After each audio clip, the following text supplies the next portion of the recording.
नमस्कार। आज हम एक बहुत ही दिलचस्प और गहरे विषय पर बात करने वाले हैं। परम चेतना मतलब सुप्रीम कॉन्शियसनेस, और ये कैसे हर जगह मौजूद है। हाँ बिल्कुल। इसके लिए हमारे पास श्री श्री आनंद मूर्ति जी की किताब सुभाषित संग्रह पार्ट 5 से एक बहुत महत्वपूर्ण श्लोक है। सही कहा। और आज हम इसी श्लोक को समझने की कोशिश करेंगे कि ये परम सत्ता कैसे हर चीज में बहुत ही सूक्ष्म तरीके से व्याप्त है। हाँ, तो चलिए पहले वो श्लोक ही सुन लेते हैं जिस पे आज की सारी बात टिकी है। मैं बढ़ता हूँ। घृतात् परम मंडमिवाति सूक्ष्मम ज्ञात्वा शिवम सर्वभूतेषु गूढ़म विश्वस्येकं परिवेष्टितारं ज्ञात्वा देवं मुच्यते सर्वपाशैः। वाह, सुनने में ही कितनी गहराई है इसमें। अच्छा, तो अब इसका मतलब क्या हुआ? खासकर ये घृत और मंड वाली बात। स्रोत में शायद कोई उपमा दी गई है। हाँ, ये उपमा बहुत सुंदर है। देखिए, जैसे घी यानी घृत, उसका जो सत्व है वो मलाई या दूध जिसे मंड कहा गया है उसमें बहुत ही बारीक रूप से मतलब अति सूक्ष्म तरीके से छिपा रहता है। परम चेतना परम शिव हर वस्तु में, हर प्राणी में यानी सर्वभूतेषु एक साक्षी शक्ति की तरह बहुत गहराई में गुप्त रूप से गूढ़म मौजूद है। अच्छा, मतलब जैसे क्रीम में घी तो होता ही है, पर दिखता तब है जब उसे मथा जाए या अलग किया जाए। बिल्कुल सही।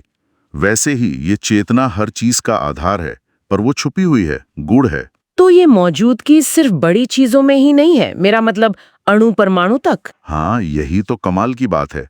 स्रोत यही कहता है कि ये चेतना सिर्फ विराट में नहीं, बल्कि सृष्टि के सूक्ष्मतम कण, अणु परमाणु, इलेक्ट्रॉन प्रोटॉन सब में है।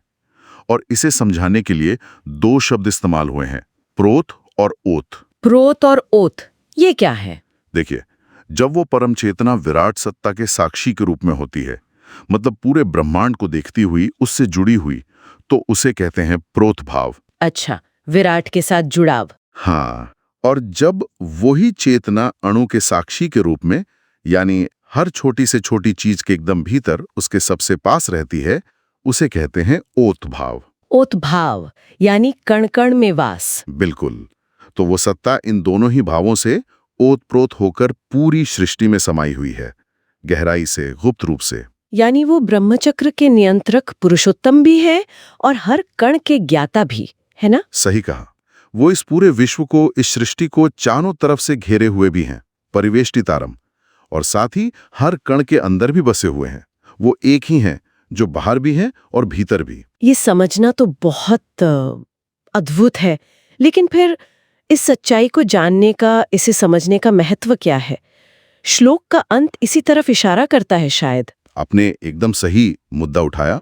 श्लोक की जो आखिरी पंक्ति है, ज्ञात्वा देवम मुच्यते सर्वपाशः, इसका मतलब यही है कि जब कोई इस सर्वव्यापी देव को, परम शिव को, जो सृष्टि को घेरे हुए हैं और हर कण में गुप्त रूप से बसे हैं, उन्हें सही अर्थों में जान लेता है। जान लेता है मतलब सिर्फ जानकारी या कुछ और? नहीं, सिर्फ जानकारी नहीं, ये एक गहरा बोध है, एक अनुभव है।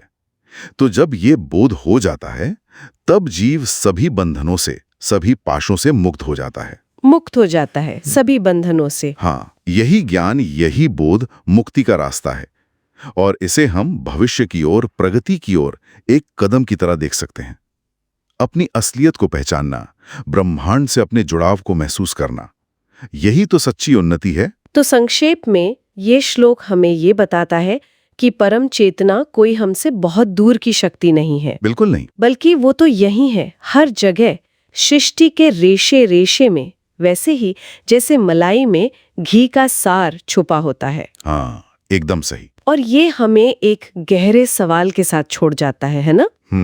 कैसा सवाल? यही कि अगर वो परम चेतना हर अस्तित्व में, सर्वभूतेषु इतनी गहराई से गूढ़म छिपी हुई है, तो अपने आसपास की दुनिया में और उससे भी बढ़कर अपने खुद के भीतर उस छिपे हुए सार को सचमुच जानने का, उसे अनुभव करने का एहसास कैसा होगा? हाँ, ये सोचने वाली बात है। क्या वो अनुभव हमारे जीने का पूरा नजरिया ही बदल देगा? शायद यही सबसे बड़ा सवाल है जिस पर विचार किया जा सकता है।